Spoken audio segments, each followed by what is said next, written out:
Have you ever wanted a real-life lightsaber? Let's use LEP. There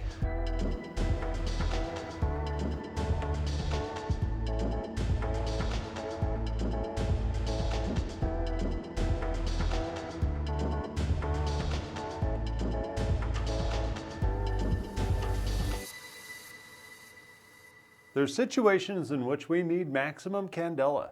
Whether the light is on a rifle, a handheld, or a pistol, there are situations in which we need that maximum amount of positive identification and potentially even control of a subject. Candela gives us that. We are blessed to have a huge selection of lights available today.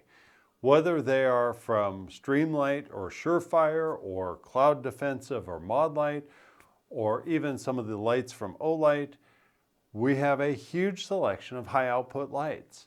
However, there are times when we might need that maximum candela. Candela gives us a better ability to identify our threats, especially at long distances. But candela can also do things like punch through photonic barriers. Say I was underneath a doorway and there was a light shining down kind of from behind and towards you. A strong candela light will help you punch through that.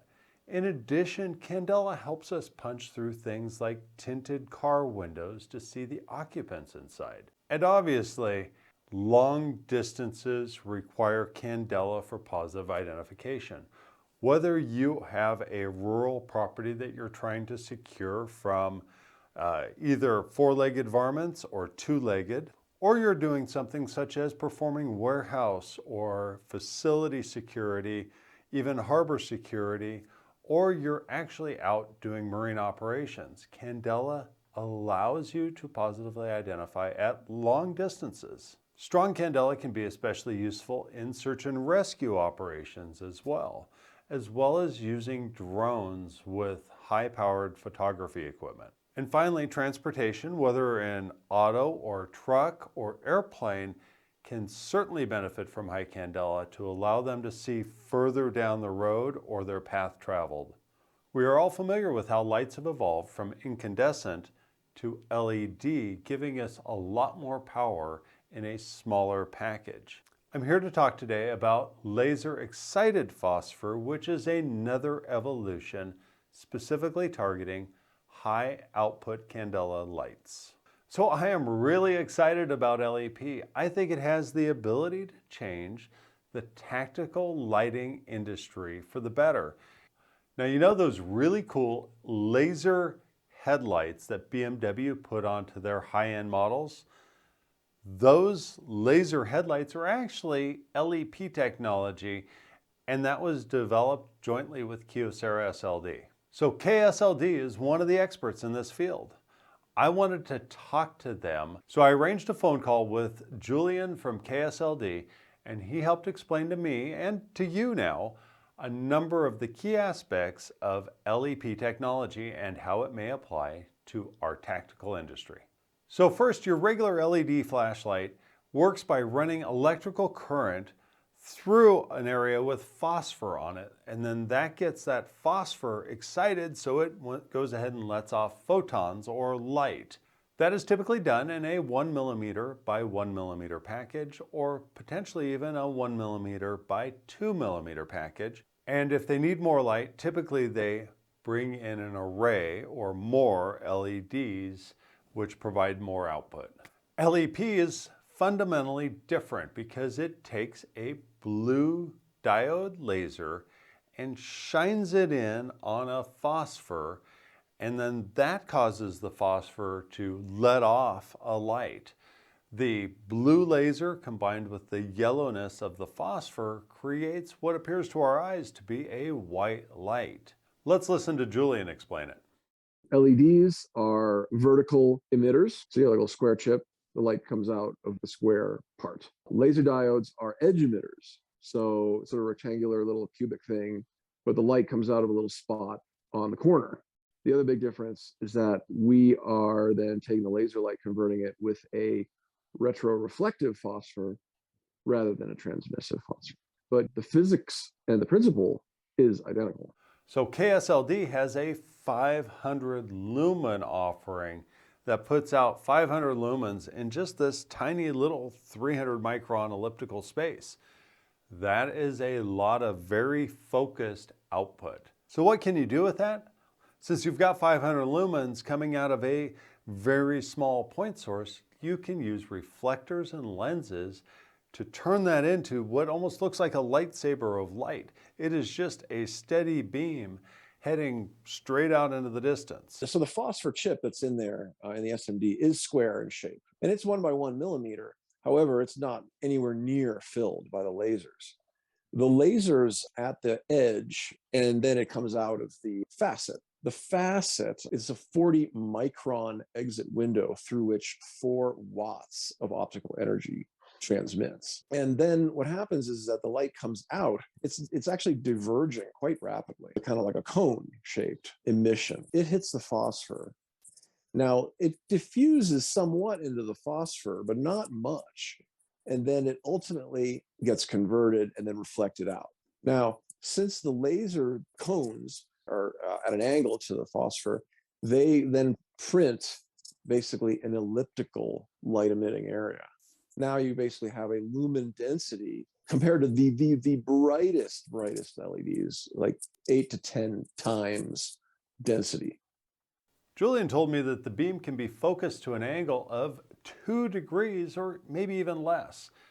That allows us to go ahead and create that extremely tight beam that heads way out into the distance. The other neat thing about KSLD's technology is that it is available on a 7mm by 7mm module, allowing those companies that are used to creating LED lights and allowing them to essentially replace and use the KSLD technology and get a point source. Then they can go ahead and use their lenses and their reflectors to go ahead and create the type of light that we're looking for in the tactical community. So this one will have a very focused beam. Try to get it into my face, and I'm going to try to look away. Ow. Yeah. Actually, keep it in my face. Ooh, yeah. That's bright. I don't want to look at it. That's really painful. The well tool. That one I'm going to do the same thing, but do me a favor and just kind of keep it, you know, you can go around just to show how it splashes out, but no, thanks. Ouch. I don't even want to look at it from the side. Since LEPs seem so bright to me, I asked Julian, are LEPs more efficient than LED? In other words, does this give us a huge advantage in terms of light output by using the new technology? Julian told me that the light is actually, while it is a lot more efficient in terms of Candela, it is much less efficient in terms of raw lumen output. LEDs have about 88% efficiency, which is about 88% of the power that comes from the battery is turned into light output.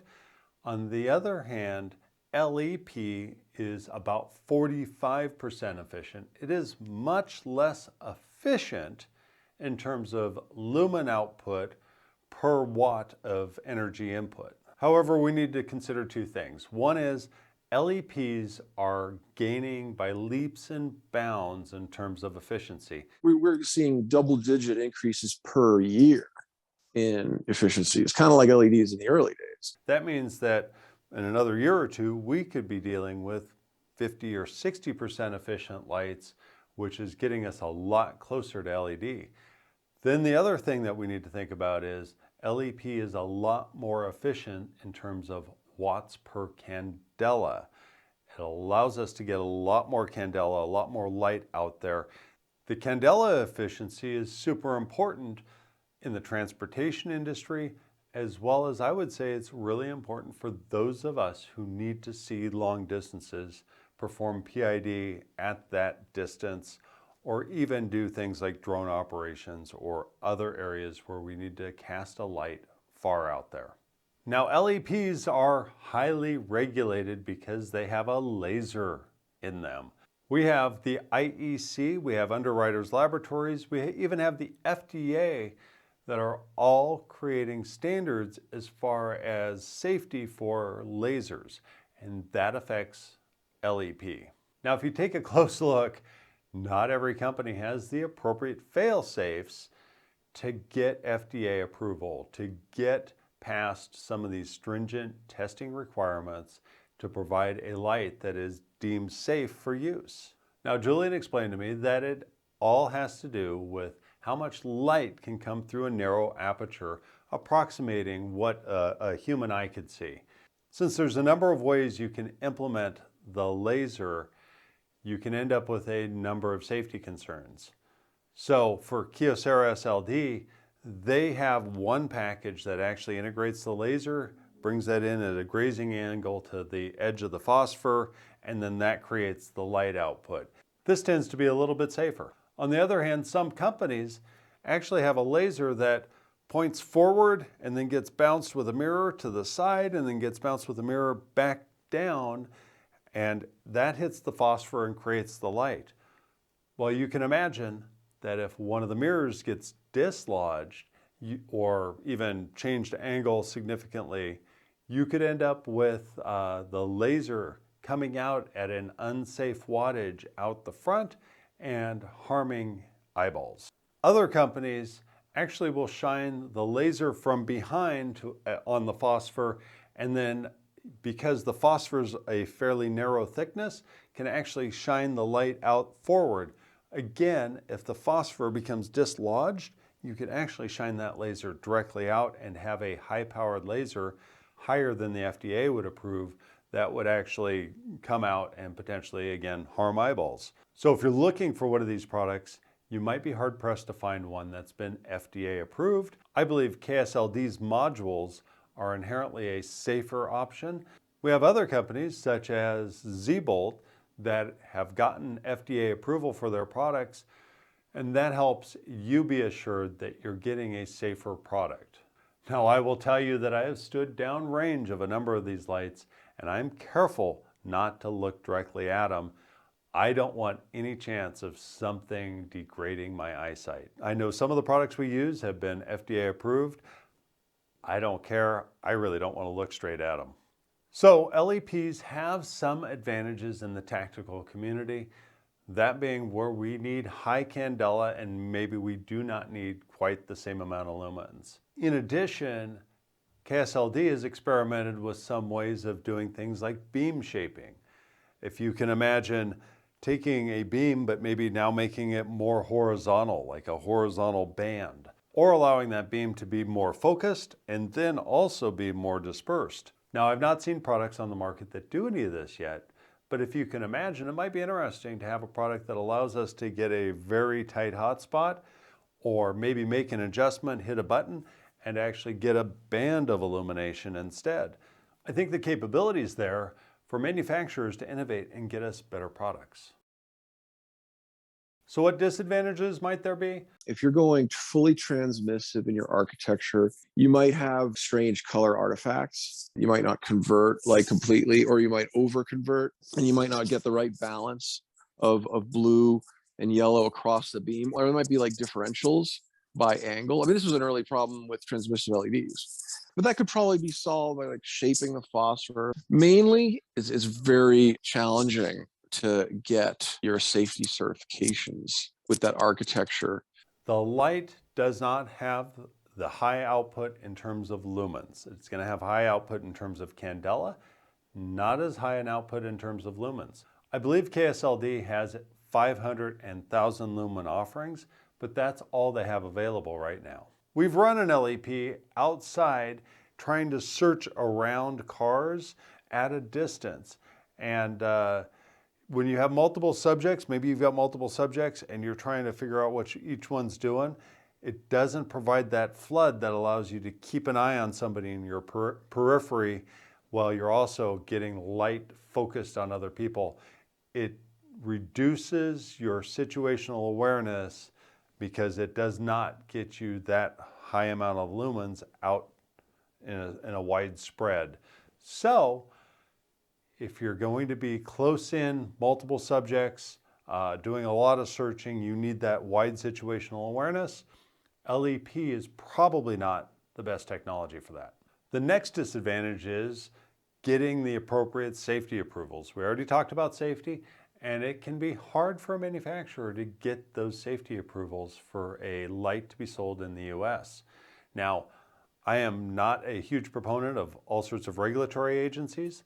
On the other hand, since I do stand in front of these lights, I don't want to be having a unsafe light shined at my eyes. So I think safety is an important aspect that not every light that's on the market today meets those requirements. Now, a final drawback happens to be a little bit more manufacturer or implementation specific. Sometimes, if you don't get the right mixture of the right phosphor and the right laser, you're going to get a light that does not actually appear white to our eyes. It doesn't convert fully or converts partially or over converts, and you end up with a light that's shifted more towards the blue or more towards the yellow segment because either the phosphor is putting out more of its yellowish light, and not enough of the laser's blue light is coming through, or vice versa. So it can actually be a little bit difficult, and I know of at least one manufacturer that has an LEP that is really yellow, distractingly yellow. You have your phosphor particles in whatever matrix you're using, if it's ceramic or glass or whatever. You've basically hit it with the blue, you've converted to yellow, but now you've lost too much of your blue somehow. And so basically you can over convert. Now I do have some lights here, and I did test these out at various ranges up to almost 900 yards. I will tell you that from my experience, LEP far and away beats the regular LED in terms of getting light on target so I can perform a positive identification, or getting light out super far on a very dark night. Kyocera.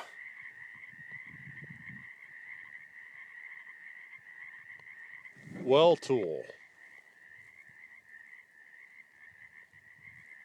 This is the Olight Odin Turbo, which is another LEP.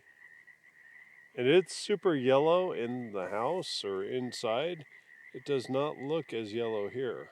Here is the Z-Bolt Blazer. I can see, and this has got a diffuser on it, so I can see both those targets easily. I was able to illuminate treetops with LEP that were almost 900 yards away. I was able best to see some of my further out targets using LEP and get some definition of what that target was looking like, what some of the details on the target. Right here I've got a SLD laser branded light. This one's kind of interesting in terms of it having, first off, it's big, right? I mean, this is not a bucket flashlight. Here we go, bucket flashlight. For this light, KSLD has some video of guys using it on the dock at night, and I think it's probably good for that. If you're performing security operations, you want something with a big battery, and you want something that maybe you club someone with. This feels like a substantial built light, and I really appreciate that. It's also got safety switch here on the side. It's got USB-C for charging. It's got a charge meter, how well charged is it, and then you can use it as a battery bank to charge other devices. I will say though, this was not actually in my testing at my home range. It was not the strongest light to super far distances. So the next offering I've had here for a little bit, and this little light really deserves a full review of its own. This is the Z-Bolt Blazer. I have it hooked up here using a Theorem switchback. I've actually carried this light as an EDC light for quite a bit. This one, you can see, it is no flood, all hotspot. And it is strong. It's a strong hotspot. I've got data on this. I will be publishing a full review of it soon. This light uses an 18350 battery, and one of the cool things that Z-Bolt did with it is they gave us the option, because there is no flood, they gave us the option to run a screw-in diffuser. And the diffuser actually does now create a bit of a flood. Not too dissimilar to the KSLD solution. Just uses a little bit of diffused lens there that allows us to get some of that light scattered about.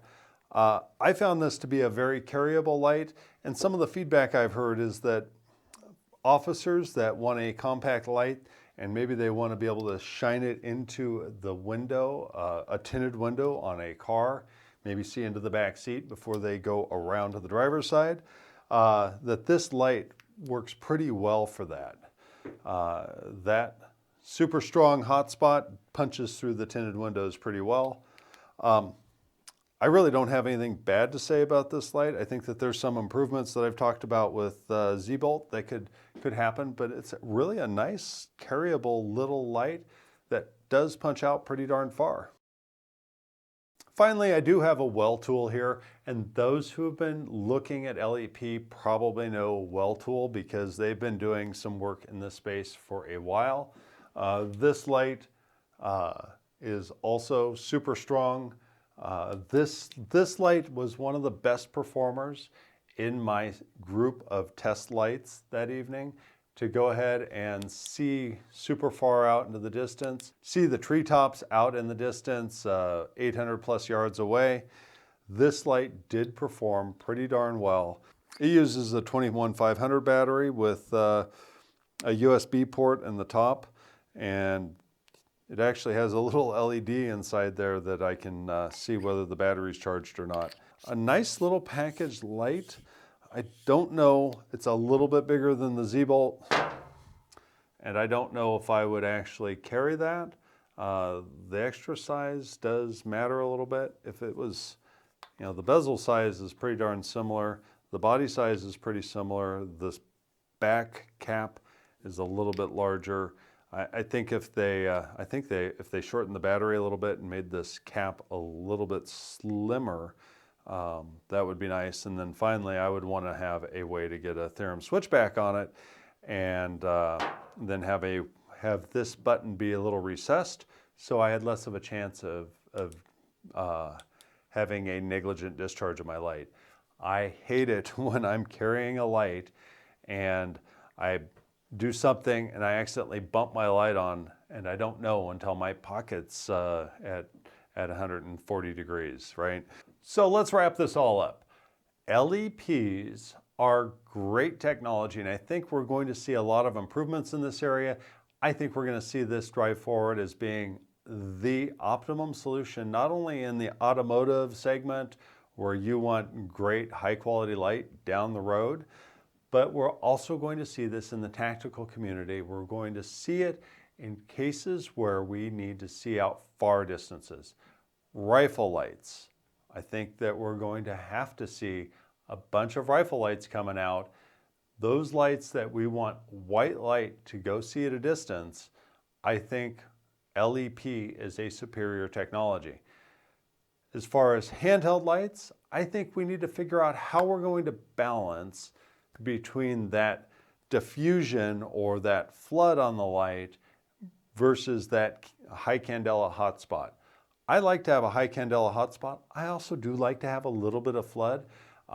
If I'm indoors, I can turn high candela into lumens, because all I have to do is hit a surface and it'll reflect and it'll diffuse that out. Usually that's baseboard or umbrella lighting.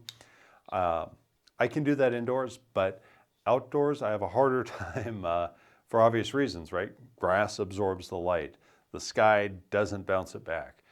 So outdoors, I do need a little bit of diffused light so that I can do some searching. I think that for a handheld light, once we get the right balance, it's going to do pretty well. As far as pistol lights go, I like that strong candela again when I can have a beam of that I can shine into someone's eyes. If I have a potential assailant, I want to be able to get light into their face so that they have a harder time seeing me, so that it's actually painful to try to look up and find me and find where I'm at. I want candela to do that. So I think, again, a pistol light with high candela in the center plus some flood is going to be pretty interesting. We've done that with LED. I think we could also do that with LEP and have a pretty compelling, pretty unique offering, since I don't believe anybody's offering it today. Once you have a super concentrated source like driven by a laser, you have a lot more control, a lot more ability to do fancy optics. And there are a bunch of technologies out there that are now cooperating with us and with others. And the first one is a liquid crystal lens. And so what they've done is basically just taken the exact same liquid crystal sandwich that's in your TV, but there's no color filter. It's just the shutter.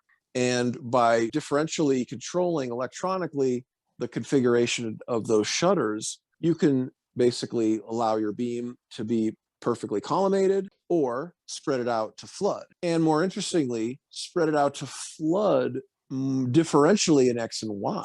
So you could basically say, oh, I want this thing to be a point cylinder, but now I want it to be sort of like square shaped or even like a strip left and right. And those technologies can do that. The SMD package is a 2-channel circuit layout. We can put 2 different laser diodes in there. And so right now, what we're seeing a lot of interest in is infrared, whether it's for night vision, whether it's range finding, and then we're introducing a high power pulse for proto LiDAR type applications, the time of flight depth sensing capable. So is it going to take over from LED? Probably not. LED has an advantage in terms of efficiency and raw lumen output until the point that LEP becomes as efficient as LED, and until the point where they maybe take some of the beam shaping capabilities and turn that into a more capable pistol light, rifle light, handheld light. Until they do that, I think LED is going to be around for a long haul as well. Now, of course, if you like to geek out on light data, we will be testing a selection of LEP lights to allow you to make a great decision on which one might work for you. How do you think LEP might best be used? Comment down below and let me know your thoughts. This is Shan with Works LLC. Thank you and have a blessed day. Hit the like button and subscribe, and hit the notification bell down below. Wow. That was a lot of light. I am your father.